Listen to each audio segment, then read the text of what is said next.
Welcome, everybody. Welcome to Funeral Nation, episode 247. That's my guy, Jeff, the Funeral Commander Harbison. I'm Ryan Thogmartin. We're like 3 weeks out from the ICCFA convention. Life is back to full speed, and the death care wheels are still turning.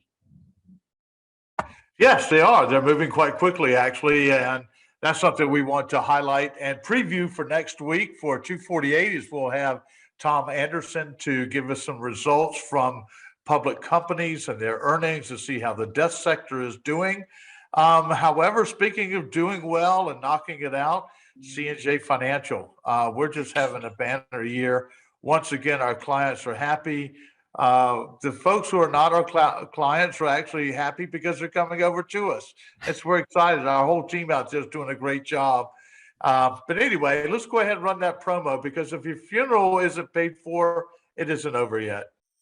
We may be the largest insurance assignment company in the funeral profession, but that doesn't mean we've lost touch with our roots. Here in Rainbow City, Alabama, our priorities still come down to a welcoming smile and a handshake that says we keep our promises. With all the tools and technologies that assure blazing fast turnaround, what really matters is much more old school. Personal responsibility, integrity, relationships, and the pride that comes from hearing yet another client say, "You came through for us when it mattered." C&J eliminates the challenges that funeral homes have in processing insurance death claims. If cash flow is vital to your business, welcome home.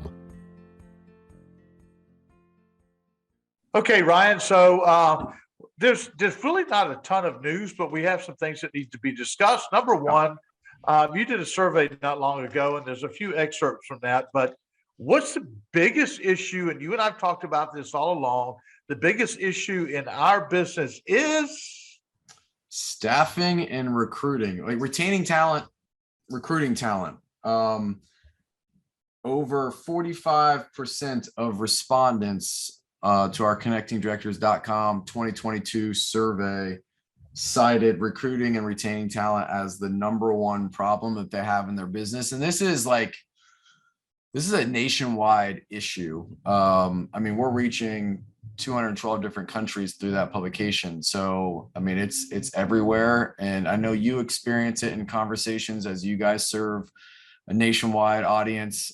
So do we through Disrupt. And that retaining talent and recruiting is followed by compassion fatigue and just general overall mental health as a problem as well, which is why Disrupt does a lot of life coaching, and I do a lot of life coaching and team trainings on motivation and fulfillment and all those things. So, we started this conversation a few months ago, and we know that there are multiple states that have put together task force, can't say which states they are, to look legitimately at the requirements to be a funeral professional and what is that entailing, and are we keeping out?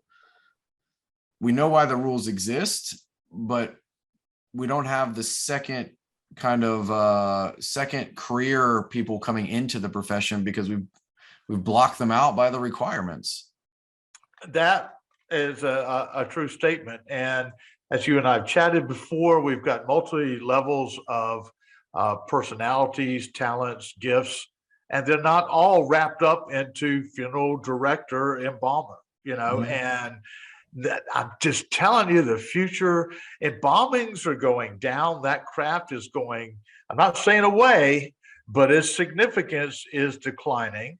Okay. So therefore that craft is narrowing.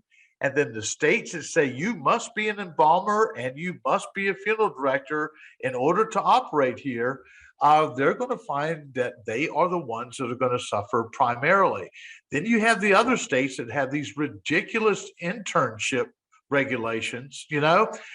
Folks, we're doing it to ourselves. We're one of the few, I had this quote from a friend of mine, we're one of the few industries that circles the wagons and we shoot inward, right? We kill ourselves.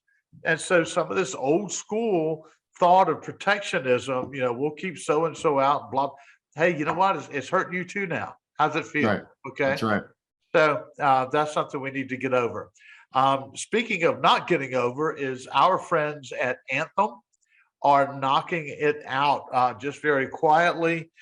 They are acquiring new properties. They're going into a significant force on the acquisition and operating market out here. What's your They are. thoughts? No, they are, and we know the people at top at Anthem, and they're good people, and they're doing it right. Their approach is different than most, and they are having a tremendous amount of success, and they're acquiring good, solid businesses, which, look, folks, the acquisition market, I don't know. I think the theme of the Funeral Nation show for 7 years has been acquisitions, but we're seeing it now where we were talking about acquisitions on more of the vendor side, where we've seen a lot of that, but now it's even picked up more on the traditional family-owned funeral home, more regional consolidators. And I wouldn't consider Anthem regional anymore. I mean, they have gone on an acquisition spree at the end of last year and into this year. It hasn't slowed down, and I know they've got more on the docket. So kudos to them, and kudos to the businesses recognizing the opportunity for legacy to exit now. Yeah, put the money in the bank and make that a legacy, right? That's right. Because this business is changing, and what I find fascinating are the people who are successful in their acquisitions are making significant changes to positive ways of doing business. Yeah. They're not just buying and keeping, grandma and grandpa out front. They're moving on, putting in technology, doing the things you need to. Speaking of technology, legacy.com. We've got a message from those guys that's educational. Let's go ahead and roll that. Happy New Year 2022. I'm Stouffer Bartle, founder and CEO of legacy.com. People will ask what inspired me to start Legacy in the first place, and I always enjoy sharing the story of the funeral directors in particular because of their special relationship with Legacy's early days. It was the year 1998. There was one way people announced someone's death, and it was in the print pages of the local newspaper. Nearly everyone who died was remembered with a newspaper obituary or death notice. Most newspapers would also select a couple people each day for whom they'd set aside extra space to write a lengthier, richer obituary detailing their life story. Funeral directors would help families submit obituaries to newspapers, much like today, but most families felt that their loved one deserved that longer story in print, and it was the funeral director's job to let them know there wasn't room in the paper for everyone to get that featured obit written by the newspaper. So we had an idea.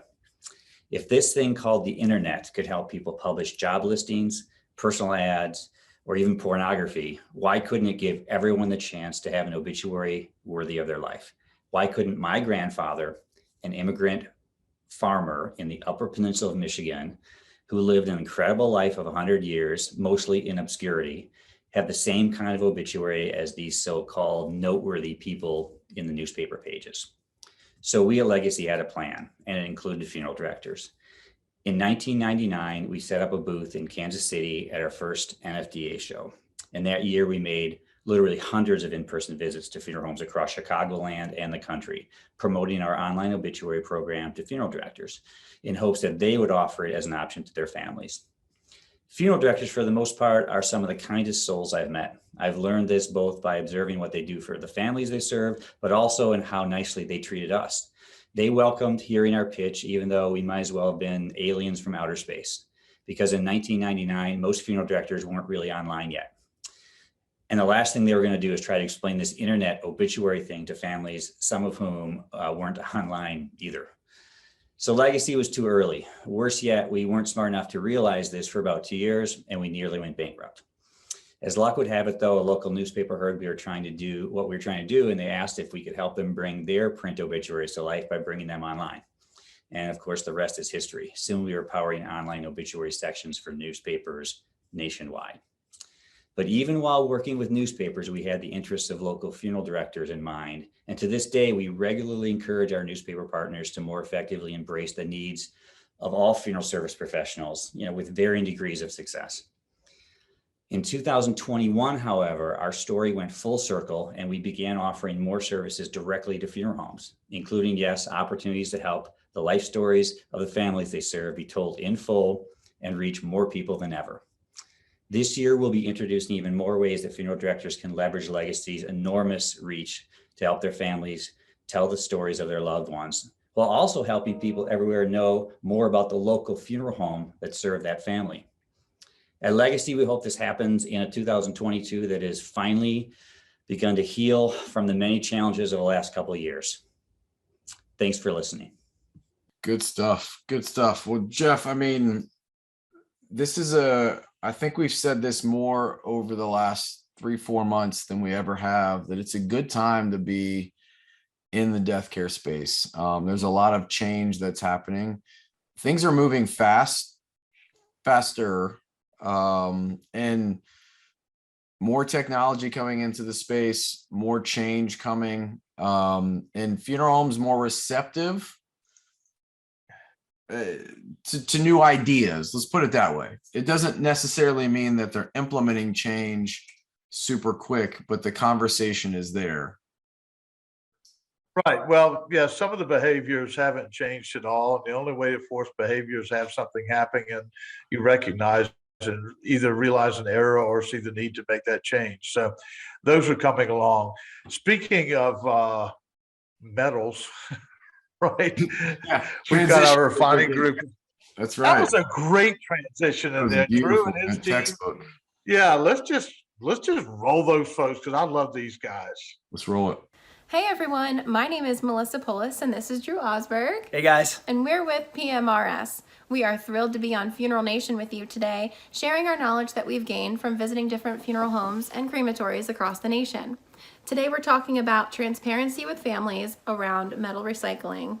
Yeah, it's an interesting topic always. We always have great conversations with lots of owners and funeral directors, mainly from locations that are adding new crematories to their sites. The topic always seems to come up, what is the conversation that I should have with a family when they ask me about metals that are coming out of the deceased during the cremation process? The reality is inside your cremation authorization forms, there's already clauses in there that kind of explain that the metals are becoming property of the crematory after the cremation process happens. But on the flip side of the coin, the more human element of the conversation is really that you should be equipping your funeral directors and preparing them to have these conversations. They don't happen often, but they do happen. And when they happen, it's really giving them the confidence to speak to a family on that. What we found along the way is that different crematories across the country, they like to share the charities that they are donating to, the proceeds to. So I think it's a great way to do it, but we really encourage you guys to speak to your peers inside of your community that are also cremating for funeral homes around the area and see how they handle it. Because there's nothing better to share than to share that you're donating to charity and to be transparent with the families that you're serving. And that's what matters. Yeah. Thank you so much to Funeral Nation for having us. And until next time, cheers. Cheers. It's cool hanging with Drew and Melissa and really talking about what they do.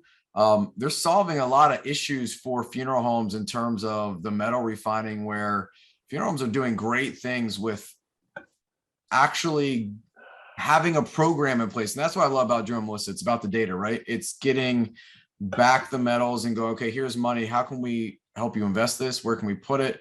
Charities that are being started and served. So really love what they're doing, and just good people, man. Just good. Well, it is. And I shared with you, I had the opportunity to see it for real. It's not just cleaning out the retort and finding the metals, putting it over here and sending it off. They are a true resource for a funeral home and a crematory. And to me, the mind boggles, hey, A, if you're not doing it, you need to reach out to them. B, if you are with someone else, give them a try and see what they do different. Yep. Right? I mean, what's it going to hurt you to give it a shot there? Love it.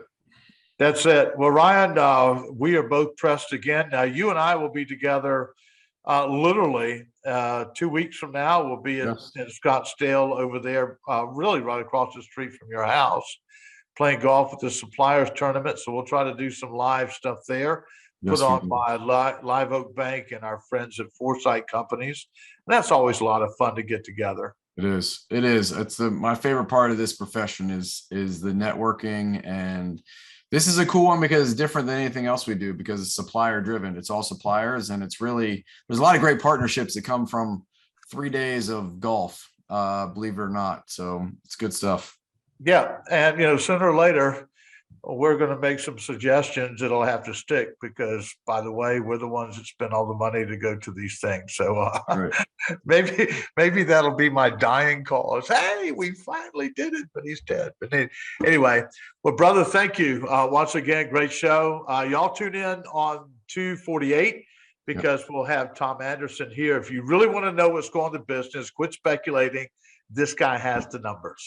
That's right. Awesome. Well, Commander, until next time, have a great effing week. Out here.